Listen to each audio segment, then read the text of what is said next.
həyatım, bayaqları baxdım çörəyimiz qutarıb. Gedim tez bazar çörək alım gəlirəm. Ara gedirsən, bura gəl, heç yerə getməyə ehtiyac yoxdur. Evdə özüm ən ləzzətlisindən yumuşacıq çörəklər hazırlayacağam. İlk olaraq mən dədə-baba üsullu bacıdan istifadə edirəm. Bu 1 kilo tutur, mənə isə 2 kilo un lazım olacaq. Görürsünüz ki, unu əriməyəndə nələr çıxır, ona görə də unu mütləq şəkildə eləmək lazımdır. Mən belə hazır qramlıq mayalardan istifadə edirəm.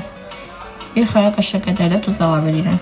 Nə qaynar, nə də soyuq, normal ilıq su əlavə edirəm.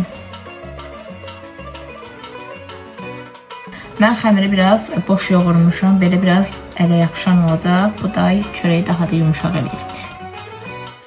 Çörəyimizin yapışmaması üçün qabları yağlayırıq.